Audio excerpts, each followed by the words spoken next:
안녕하세요. 하나님의 신비의 말씀을 전하는 영마루입니다.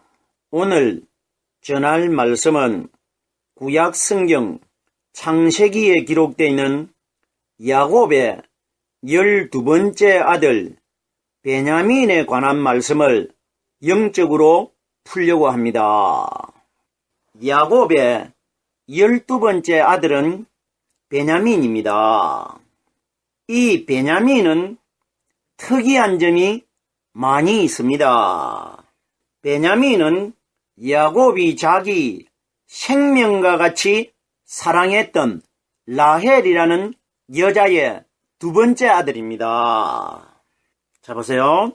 다른 야곱의 11명의 아들들은 외삼촌 집에 하란 땅에서 다 태어났습니다. 하란 땅에서 다 태어났는데 베냐민만 하란을 벗어나가지고 베들레헴에서 태어납니다. 라헬이 가나안 땅으로 오는 도중에 그 노정에서 난산을 하게 됩니다. 그 지역이 어디냐? 베들레헴입니다. 이건 우리에게 무엇을 가리키느냐?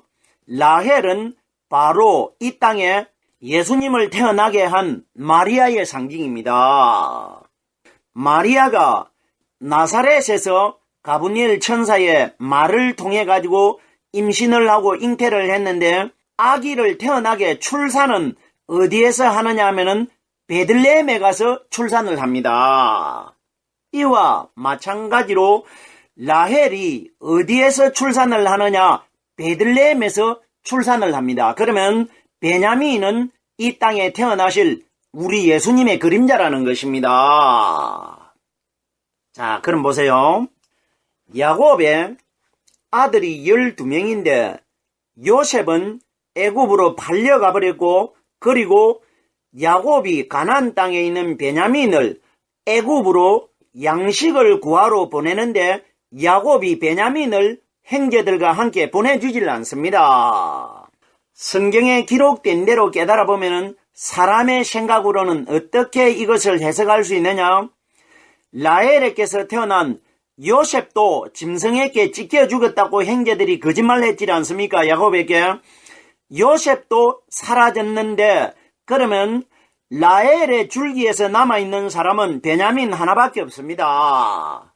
야곱에게는 베냐민을 바라보는 것이 자기가 생명과 같이 아꼈던 라헬을 보는 것입니다. 그래서 베냐민은 야곱 아버지와 함께 가나안 땅에 있고 형제를 몇 명을 보내느냐? 10명을 애굽으로 보냅니다. 자, 그러면은 이 사건이 뭐냐? 가나안 땅은 하늘나라이고 베냐민은 오순절날 오실 성령의 상징이고 야곱은 하나님이십니다. 성령이 아직까지 오순절날이 임하지 않았기 때문에 하나님과 하늘나라에서 성령이 함께 있는 겁니다.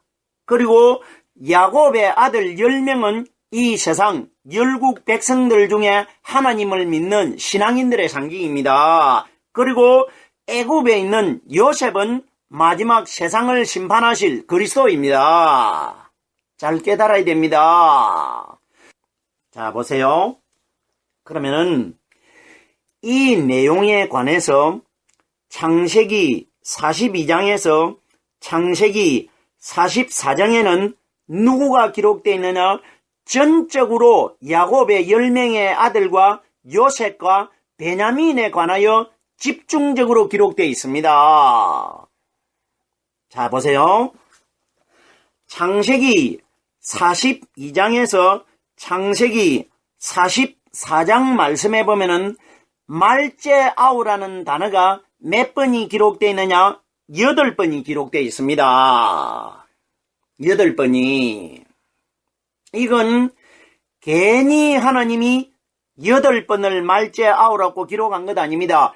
베냐민을 가리킬 때 항상 12번째 아들이라고 말하지 않고 말제아우라는 단어가 8번이 기록되어 있다는 것은 오순절 성령이 8숫자가 되는 8일날 예루살렘에 오실 것이고 죽었던 예수님이 8일날 무덤 속에서 부활을 하시기 때문에 베냐민의 말제아우라는 단어가 8번이 기록되어 있는 겁니다.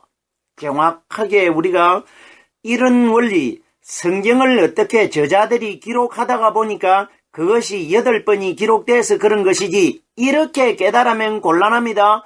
성경은 하나님께서 모든 것을 예수 그리스도에 기준해 가지고 기록된 겁니다. 우연히 이렇게 된 것 아닙니다. 하나님이 이렇게 기록하신 것입니다. 자, 보세요. 10명의 형제들이 애굽의 양식을 구하기 위하여 요셉 앞에 나타나가지고 머리를 숙이고 엎드려 있습니다. 엎드려 있을 때에 요셉이 그 10명의 형제들에게 어떤 말을 하느냐 하면은 성경에 여러 곳에 기록되어 있습니다.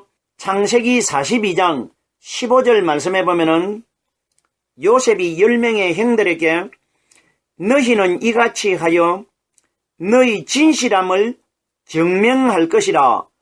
바로의 생명으로 맹세하노니 너희 말제아우가 여기 오지 아니하면 너희가 여기서 나가지 못하리라. 우리가 생각할 때는 이 말씀들을 오늘날 하나님의 말씀을 가리키는 사역자님들이 어떻게 해석을 하고 있느냐. 이 10명이 나타났는데 요셉이 보니까 자기 동생 베냐민이 보이질 않기 때문에 또 이들이 나를 갖다가 애굽 사람들에게 상인들에게 팔듯이 내 동생 베냐민을 또 이들이 팔지나 안 했느냐, 또 내 동생 베냐민을 이들이 혹시 죽이지 않았느냐, 이걸 확인을 하기 위해서 베냐민을 데리고 오라, 이렇게 말한 것으로 가르치고 있지 않습니까? 이것 다 하나님이 위장시켜 두신 것입니다. 이런 원리 아닙니다. 자, 보세요. 성경에는 일개 한 사람의 요셉이라는 사람의 형제 베냐민을 찾는 내용은 성경에 어디에도 기록되질 않습니다.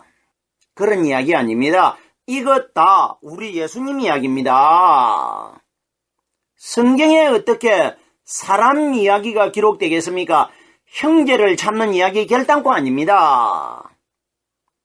예수 그리스도의 이야기입니다. 자, 보세요. 너희는 이같이 하라고 하는데 너희라는 대상이 누구냐? 오늘날 이 땅의 신앙인들입니다. 우리들에게 말하고 있습니다. 너희는 이같이 하여 내가 말하는 대로 이대로 신앙생활 하라, 이 원리입니다. 요셉은 예수님의 그림자입니다. 자, 보세요. 너희 진실함을 증명할 것이라.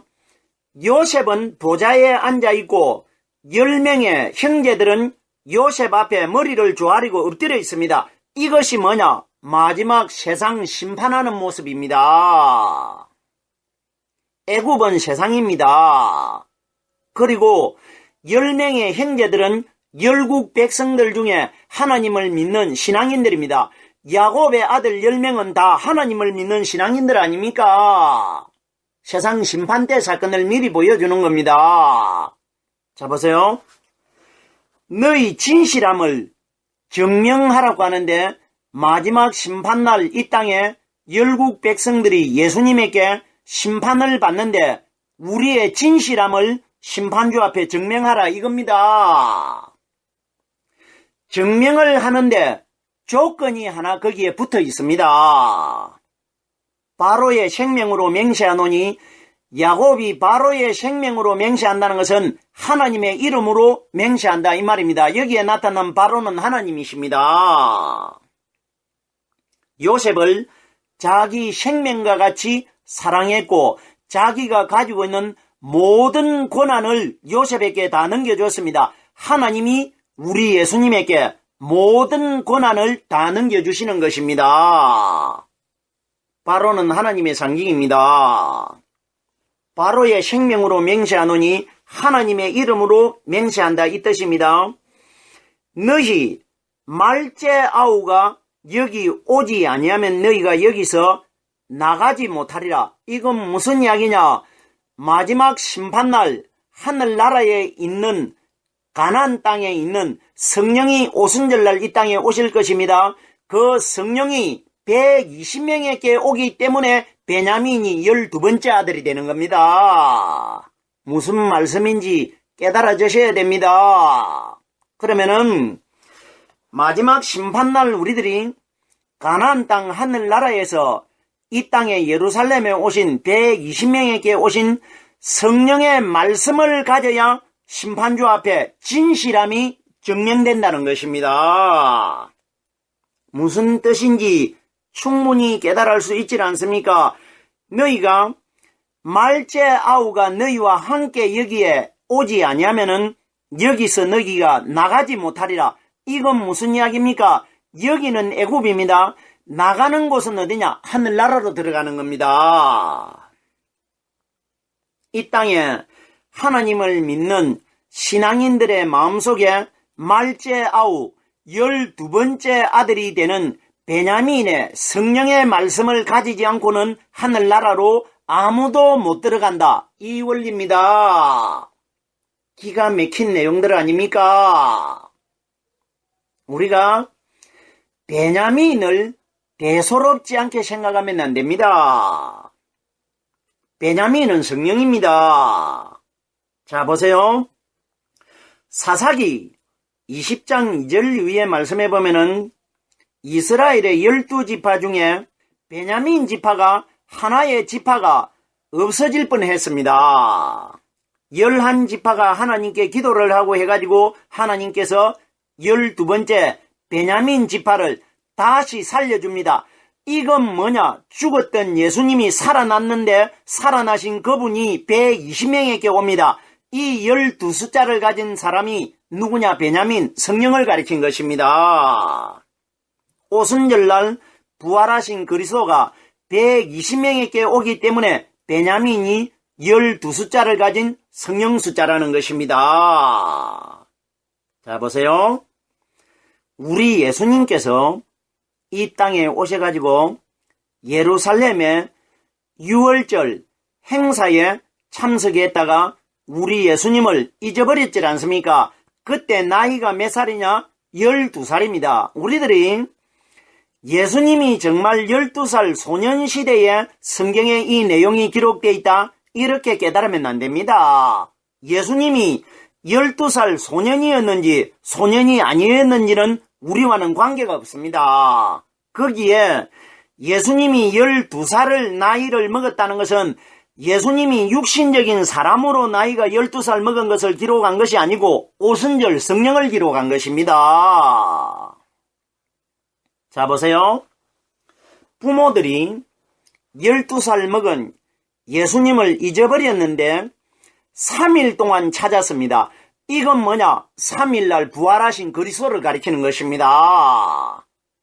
부활하신 그리스도가 12숫자를 가지고 있지 않습니까? 자, 보세요. 3일날 부모들이 예수님을 어디서 찾아내느냐? 예루살렘 성전 안에서 찾아냅니다. 이건 무슨 이야기냐? 돌아가셨던 예수님의 성령이 부활을 하셔가지고 어디에 오시느냐? 예루살렘에 오십니다. 자, 보세요. 예수님이 어디에 있느냐? 성전 안에서 많은 유대인의 랍비들과 함께 말씀을 주고받고 묻기도 하고 대답도 하고 있습니다. 이건 무슨 이야기냐? 120명에게 12숫자를 가진 성령이 오순절날 이 땅에 오셔가지고 사람의 마음속에 말씀으로 들어갑니다. 사람의 마음이 뭐냐? 고린도전서 3장 9절에 너희는 하나님의 성전이라고 했고 고린도전서 3장 16절에 성령을 받은 사람을 성전이라고 합니다. 그럼 보세요. 오순절날 12숫자를 가진 성령의 말씀이 성전되는 사람의 마음속에 들어오셔가지고 우리에게 말씀을 가르쳐 주시고 교제를 나눌 것이라 이걸 보여준 겁니다.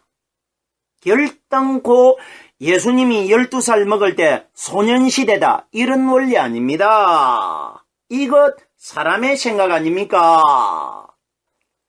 계속해서 창세기 42장 20절에도 너희 말째 아우를 내게로 데리고 오라.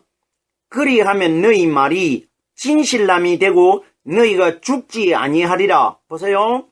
말째 아우 마지막 심판날 120명에게 임하신 성령을 가지고 보좌에 앉아있는 심판주 요셉의 실체가 되신 심판주 앞으로 나오라.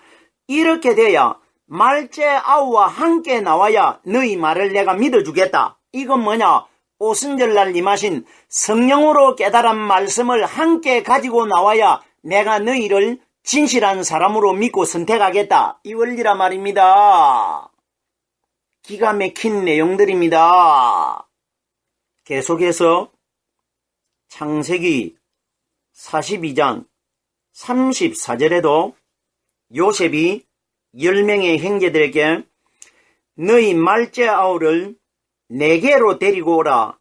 그리하면 너희가 정탐이 아니오 독실한 자임을 내가 알고 너희 형제를 너희에게 돌리리니 너희가 이 나라에서 무역하리라. 이건 우리가 이 땅에 현재 살고 있는 기간을 가리킵니다. 너희 말째 아우를 내게로 데리고 오라 하는 것은 마지막 심판날 12번째 오순절날 임하신 성령의 말씀을 가지고 심판주 예수 그리스도 앞으로 나오라 이겁니다. 그리하면 너희가 정탐이 아니오. 정탐은 누구냐? 하나님을 믿기는 믿었는데 성령을 받지 않고 하나님을 엿보고 있는 자들을 정탐이라고 합니다. 정탐이 누구냐? 사탄입니다. 너희 열국 백성 너희들 혼자 나와가지고는 나에게 인정을 받지 못하고 너희가 반드시 12번째 아들 말째 아우와 함께 나와야 나에게 의심하는 정탐꾼으로 의심받지 않고 진리적인 말씀을 가지고 있는 사람으로 내가 인정하겠다. 이 원리입니다. 마지막 심판사건입니다. 10명의 형제는 열국 백성들입니다. 너희가 이 나라에서 무역하리라. 이 나라에서 무역한다는 것은 성령을 받아야 무역이라는 것은 주고받는 것입니다. 연락하는 것을 무역이라고 합니다. 우리 마음속에 오순절날 120명에게 임하신 성령의 말씀이 들어오셔야 우리가 이 세상에서 영적인 말씀을 다른 사람에게 주고받고 무역할 수 있다. 이 원리입니다. 그리고 우리 마음속에서 성령님과 사람이 영적으로 말씀으로 교제를 나눌 것이라. 이 원리인 것입니다. 계속해서 44장 창세기입니다. 23절에도 주께서 또 주의 종들에게 말씀하시되 너희 말째 아우가 너희와 함께 내려오지 아니하면 너희가 다시 내 얼굴을 보지 못하리라. 가나안 땅에 있는 말째 아우 12번째 베냐민과 함께 오지 아니하면 너희가 내 얼굴을 다시는 보지 못한다. 마지막 심판날 말째 아우가 되는 베냐민의 성령의 말씀을 우리 마음속에 잉태하지 않고는 심판주 그리스도의 얼굴을 뵙지 못한다. 이 원리입니다. 지옥 다 들어간다. 왜? 지옥을 가면은 하늘나라 못 들어가기 때문에 심판주 그리스도의 얼굴을 볼 수가 없지 않습니까? 정말 신비스러운 내용입니다.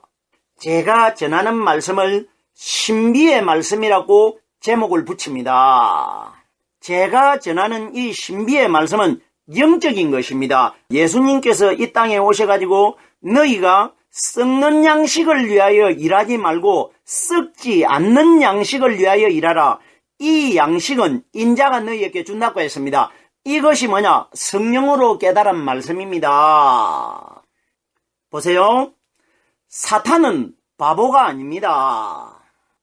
우리 사람이 진짜로 성령의 말씀을 가지고 성령의 영적인 말씀을 전하면은 사탄이 다 알고 있기 때문에 그 사람의 말을 듣지 못하게 합니다. 주위에 있는 사람들을 마음에서 이미 차단시켜버립니다. 사탄이 사람 마음속에 들어있기 때문에. 이런데 보십시오. 제가 이런 말씀을 계속 전하고 있는데도 사람들이 이 말씀을 듣지 않는다는 것입니다. 어떤 사람들은 이단이라고 합니다. 저를. 그러면 잘 생각해 보십시오. 만약 제 마음속에 하나님의 성령이 진짜 들어 계신다면은, 그러면 저를 이단이라고 하면은 누구를 이단으로 몰아세우는 겁니까? 제 속에 들어있는 하나님을 이단으로 공격하는 겁니다. 하나님을 대적하는 자가 되는 겁니다. 계속해서 야곱의 12번째 아들 베냐민이 성령님이라는 말씀 마지막 구절입니다. 44장 26절에도 우리가 이르되 우리가 내려갈 수 없나이다. 우리 말째 아우가 함께 하면 내려가려니와 말째 아우가 우리와 함께 함이 아니면 사람의 얼굴을 볼 수 없습니다. 이건 무슨 이야기입니까? 50일날 120명에게 임하신 성령의 말씀을 가지고 가지 아니하면은 마지막 심판주 얼굴을 볼 수가 없는 것이고 하늘나라에 들어가 가지고 그리스도와 함께 생활하지 못한다. 이걸 말씀하신 것입니다. 정확하게 여기에 기록되어 있는 야곱의 12번째 아들이라고 기록되지 않고 말째 아우라고 기록되어 있습니다. 12번째라고 계속 기록이 되면은 사탄들이 오순절날 오실 성령이 구약의 베냐민이라는 것을 눈치를 채기 때문에 하나님이 말째 아우라고 계속해서 숨겨두신 것입니다. 성경에 어디에도 베냐민을 가리켜 12번째 아들이라고 기록되어 있지 않습니다. 말째 아우라고 기록되어 있습니다. 말째 아우. 사탄들이 눈치채지 못하게 기록되어 있는 겁니다. 이것이 제가 조금 전에 사사기의 말씀을 인용을 했는데 베냐민 지파 한 지파가 사라질 뻔했다가 다시 소생되질 않습니까? 이건 무슨 이야기입니까? 가룟 유다가 12명의 제자 중에서 한 사람이 빠졌습니다. 빠졌는데 12명의 제자 중에 한 명이 사라질 뻔했는데 다시 소생을 하는데 그 소생을 한 12번째 제자가 누구냐? 베냐민 지파의 사도 바울입니다. 우리는 마띠아를 예수님의 12제자라 어림도 없는 이야기입니다. 생각을 해보세요. 예수님이 제자 12명을 세울 때에 사람들, 제자들이 제자를 세운 것이 아니고 예수님이 직접 제자 12명을 선택을 합니다. 그러면 마띠아는 제자들이 세웠습니다. 하나님의 사도가 결단코 될 수가 없습니다. 베냐민 지파가 한 지파가 사라질 뻔했다가 다시 소생이 된다는 것은 가룟 유다가 사라질 뻔했는데 베냐민 지파의 사도 바울이 다시 12번째 제자가 될 것이라 이걸 말씀하신 것입니다. 보세요. 예수님께서 내가 너희 12를 택하지 아니하였느냐? 그러나 너희 중에 하나는 막인이라 다는 아니라고 했습니다. 그럼 다는 아니라고 한 것이 누구냐? 한 사람 남아있는데 그 사람이 사도 바울이라 이 원리라 말입니다. 사도 바울이 자기가 기록한 성경책에 보면은 하나님의 사도된 바울이라고 계속해서 말하는 것은 내가 예수님에게 남아있는 12번째 베냐민 지파가 사라질 뻔했다가 다시 소생한 것처럼 내가 가룟 유다를 대신한 12번째 사도이다. 이걸 말씀해 주시고 있는 겁니다. 하나님이. 베냐민이 성령이라는 것은 요셉이 다른 형제들에게는 옷을 한 벌씩 주는데 베냐민에게는 옷을 5벌을 줍니다. 이건 무슨 뜻입니까? 다른 형제는 열국 백성인 것이고 열국 백성들은 성령을 한 사람 한 사람 받기 때문에 형제 10명은 옷을 한 벌씩만 받습니다. 그런데 베냐민에게는 옷을 5벌을 준다는 것은 옷은 성령을 가리킵니다. 오순절날 오실 성령이 50일날 이 땅에 오실 것이라 이 원리입니다. 요셉이 다른 형제들보다 베냐민에게는 자기의 식물을 5배를 줍니다. 이건 무슨 이야기냐? 성령이 50일날 이 땅에 오실 것이라 이 원리입니다. 다른 형제들은 1배만 주는데 베냐민에게만 5배를 주고 옷을 5벌을 준다는 것은 베냐민이 50일 날 이 땅에 예루살렘에 120명에게 임하실 성령이 정확하다는 것입니다. 오늘은 야곱의 12번째 아들 베냐민에 관한 내용의 말씀을 깨달아 보았습니다. 오늘은 여기까지만 하겠습니다.